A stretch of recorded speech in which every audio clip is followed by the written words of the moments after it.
that thrill of playing hide and seek as a kid? You squeeze into a dark closet, hold your breath, and think, well, nobody can see me here. I am, like, completely invisible. Yeah, it's this incredibly comforting illusion, right? Like, if you just stay quiet enough, you convince yourself you don't even exist to the person looking for you. Right, exactly. Okay, let's unpack this. Because we take that exact same childhood instinct and we apply it to the things we do wrong as adults. Oh, absolutely. We never really stop playing hide and seek. We really don't. And the sources we're deep diving into today, looking specifically at Matthew 26, they explore this bizarre psychological trap, like trying to hide our actions from an omniscient God. And what's fascinating here is the underlying mechanism of that trap.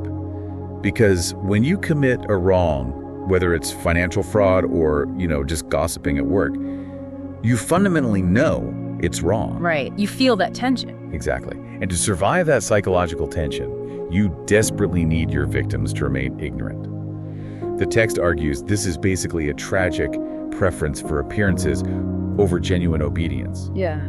We want to look good much more than we want to be good.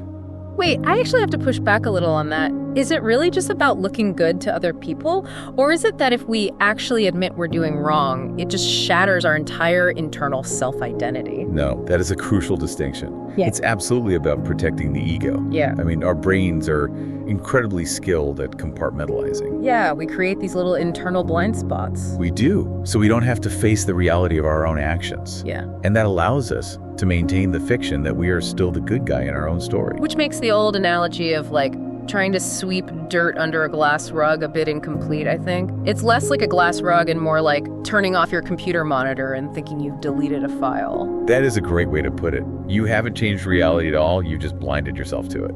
You're just refusing to look at the screen. Right. And that human desire to keep the victim in the dark and ourselves in denial, that is exactly what makes the story of Judas at the Passover table so psychologically baffling. It really is, because we all know the setup here. The 30 pieces of silver are already paid. The betrayal is already in motion. Yeah, the deal is done. Right, but Judas sits right down for this intimate meal anyway. So here's where it gets really interesting. Did Judas genuinely think he was fooling Jesus, or did he simply, not believe Jesus was the Son of God? Well, if we connect this to the broader psychology of self-deception we just talked about, the sources suggest it's an intense form of cognitive dissonance. It's like a mental firewall. Exactly. Judas likely convinced himself he could compartmentalize the betrayal.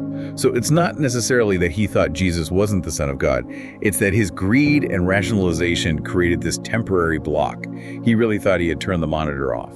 But then Jesus forces the monitor back on, right? He announces to the whole table, "One of you will betray me." And just watch how the dissonance shatters in that moment. The innocent disciples are genuinely heartbroken. They start asking one after another, "Is it I, Lord?" Yeah, they're terrified it might be them. Exactly. But Judas, the actual betrayer, he has to maintain his carefully constructed illusion. So he nervously asks, "Is it I, Rabbi?" Oh, wow, Rabbi. Yeah, he uses a title of earthly respect, not divine authority. He's pretending absolutely nothing is wrong. And Jesus simply replies, "You have said so." That is so chilling. The innocent say Lord, the guilty say Rabbi. Judas is trying to find a blind spot that just doesn't exist. Which, brings up the text's striking analogy about omniscience, human security cameras. Right, because human security cameras always have blind spots. You can duck into an alley or find the exact angle where the lens can't quite reach you. Right, we all know where to stand to avoid the camera. Exactly. And our brains do the exact same thing with our conscience. We find the psychological alleyway where we just don't have to look at our own guilt. But the sources point out that God does not have blind spots. Knowing the thoughts hidden in our hearts means sin is never actually committed in secret. Never. When we do wrong, we aren't doing it behind his back. We are doing it right in front of his face. And while that sounds terrifying, the ultimate takeaway here isn't just a warning. It's actually an invitation to relief.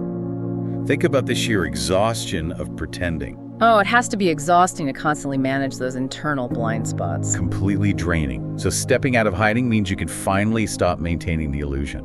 So what does this all mean for you listening right now? It means the secret wrongdoing is ultimately a myth. The ultimate game of hide and seek is one we will always lose, so we might as well stop playing and just live with absolute honesty. That is perfectly said. Which leaves us with a final, provocative thought to ponder today. Lay it on me. If the betrayal was already in motion, And Jesus knew exactly what Judas was doing behind that mental firewall. What does it mean that Jesus still allowed the betrayer to sit at his table and dip his hand into the very same dish?